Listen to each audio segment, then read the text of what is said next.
Now, Friday Night Blitz on KEZI 9 News.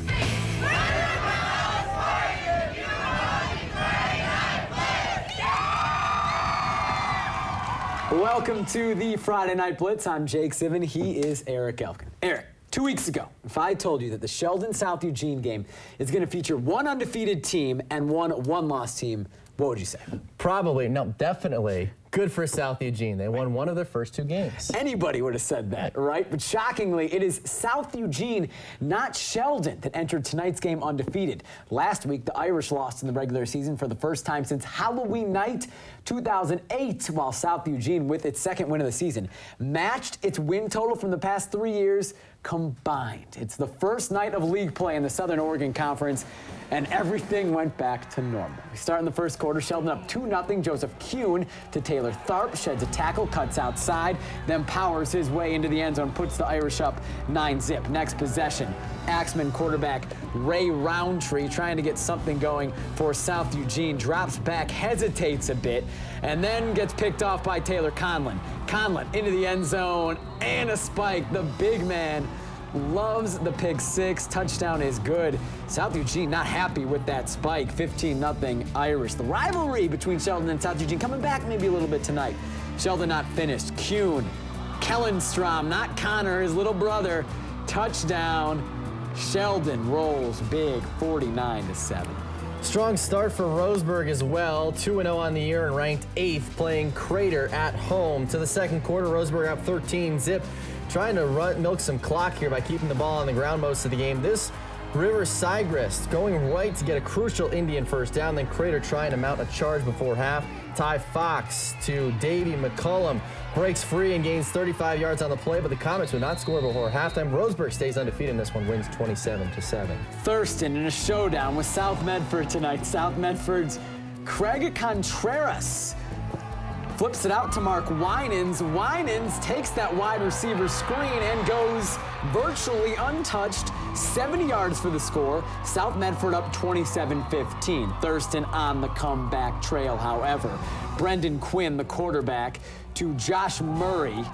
Murray turns around, fights for a few more yards inside the 5. They would score on the next play, makes it 27-22.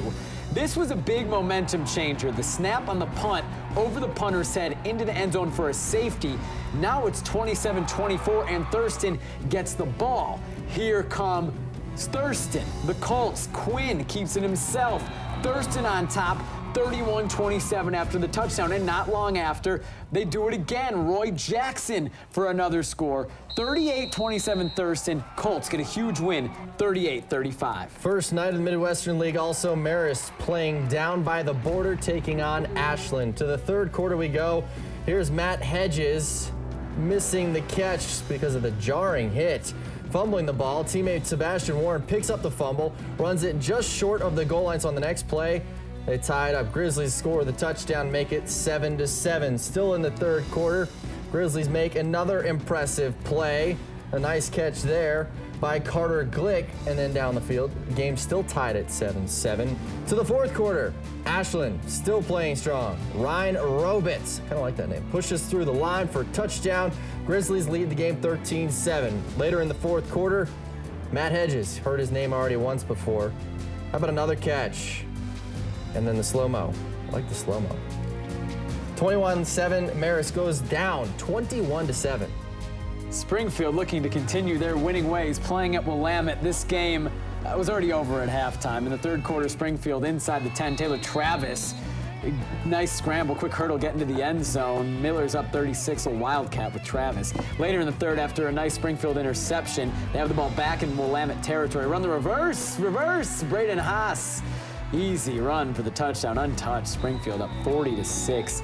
In the fourth, more of the same. Millers hand the ball off. Another easy touchdown.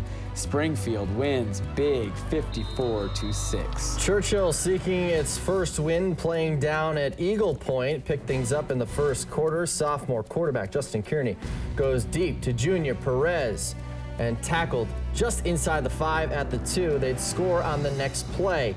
Ensuing drive, Jorge Quintero The deep ball to Peyton Dole. Dole makes the catch. Plenty of room to run down the sideline. And he is gone. PAT no good, though, so Lancer's still on top 7-6. Late in the second quarter, handoff this time to J.C. Moran. Bounces off a defender and into the end zone. 21-14. Churchill led it at the half. Fourth quarter, same score, still 21-14. Churchill. Kearney with the keeper. And Kearney walks it in for the touchdown. Sophomore would run it in twice, throws for another score. Churchill wins 28-14. North Eugene not yet in league play, still trying to claim their first win of the season, playing at Hidden Valley in Grants Pass. Highlanders leading 3-0 in the second. Michael Holt fakes the handoff, gets pummeled from behind. Ball! He lost it. North Eugene recovers. Next possession, North Eugene takes advantage of the turnover. Joey Butterfield dumps it to Zach Haxby. Haxby finds the edge, reversing field, and down the sideline, setting up North Eugene near the goal line inside the 5. And that set this up. Haxby drops back, rolls to his right, floats it up there back of the end zone. Dane Stapley, great catch. Great job avoiding the goal posts. And the camera. It's dangerous there. Hidden Valley, however, comes back to win 12-10. Mid-Willamette League play. Great top 10 matchup here. Jake Lacoste, West Albany versus Oregon State commit Tanner Sanders and Crescent Valley tied at 7 at the half. Third quarter now, West Albany with the ball and Jake Lacoste doing what Jake Lacoste does, and that's run really far with the football. 40-yard touchdown puts the Bulldogs up 21-7. Fourth quarter now, that's Tanner Sanders throwing to Alan Wang, 21-14. Then Sanders again through the air. Court Hammond, touchdown. CV still behind, though, 28-21. Just over 2 minutes left in the game. CV still fighting to come back. Last chance, and Sanders is picked off by Joey Roos. Bulldogs keep the ball for the rest of the game and win it 31-21. Elsewhere in the Mid-Willamette tonight, Corvallis gets the first win of the season by destroying Woodburn 63-13, and Lebanon gets shut out at South Albany 21-0. Lebanon without a win. South Albany 2-1. Well, coming up, in case you missed our game of the week, stay tuned for highlights from a showdown in Pleasant Hill. This and much more high school football action coming up right after the break. Welcome back to Friday Night Blitz on KEZI 9 News.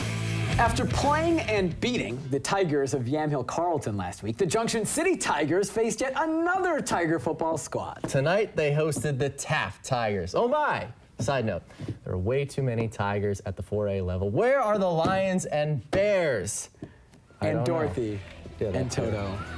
I'm going to try and do this highlight after that terrible joke. Junction City looking for their second win of the season in the third quarter.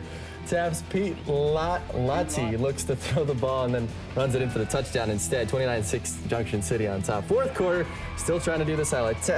More Lati throws the ball, intercepted by Junction City's Byron Brown. He makes it across all the way to the field. Doesn't count after there was a penalty on the play, so that was exciting.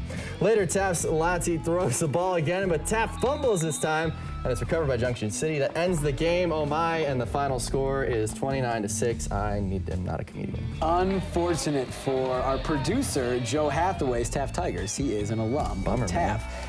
Mazama coming up from Klamath Falls to play Elmira. That's Dallas DeVry hands it off to Jonathan Munoz. Puts Mazama up 6-0. Second quarter, Mikey Langer to Taj Wilson.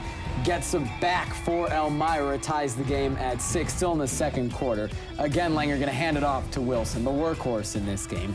His second touchdown of the game as he breaks through into the end zone to make it 14-6 Elmira, and Elmira goes on to win 38-26. All right, good matchup here. Douglas hosting Marshfield. Marshfield back in 4A this season. Opening kickoff of the game. Marshfield's Andrew Sharp get the kickoff, take it up the middle. How about a little spin? Woo! And then a little spin. Woo! Avoid a couple of tackles. And he gone 85 yards. Nice start for the Marshfield Pirates. Sunday Sports Extra top 10, top Nominee. 5. It will be guaranteed. Okay. Number 1, I would say. Douglas would answer, though. 5 minutes left in the first. Marshfield up 6-0. Chance Wimberly sweeps left, and he's gone. for a 35-yard touchdown. Douglas dominates Marshfield, though, 38-16. Our game of the week, Cascade Christian, Pleasant Hill. You saw it live on Live Well Western Oregon. Scoreless in the first. The Billies strike first. Lincoln Casares to Landon Housel, 40-yard touchdown hookup. Pleasant Hill up 7-0. Later in the first, a response from Cascade Christian. Tanner Parker is wide open. That's a beautiful play. Breakdown in the P Hill secondary ties the game up at 7. Same score here. Pleasant Hill gets burned on the screen. Seth Knox floats one to Dalton Palmer. Palmer takes care of the rest. 41-yard run and catch for the touchdown. Challengers went on to score 21 unanswered points. Billies going for it on 4th and 2 from the 4. And it's Casares, the quarterback, scoring to cut the deficit back to 7, 21-14. But that was as close as Pleasant Hill would get. Seth Knox scores from a few yards out to make it 28-14. Challengers blow this one open. It was much closer than the score indicates. We gave you a sneak peek of that score earlier. It's 41-14, Billy's fault. Santiam Christian hosting defending state champion Dayton, someone that Pleasant Hill lost to back in week 1. Close game, 14-10. First quarter, Santiam quarterback Keaton Corrado throws. That was supposed to go to Tyler Villers, but intercepted. End of the first quarter was still 0-0. Second quarter now, it's Darren Ashley, intercepted by Trenton Jancy on the Eagles. Pirates would go on to win, shut out Santiam Christian. Not an easy thing to do, 13-0.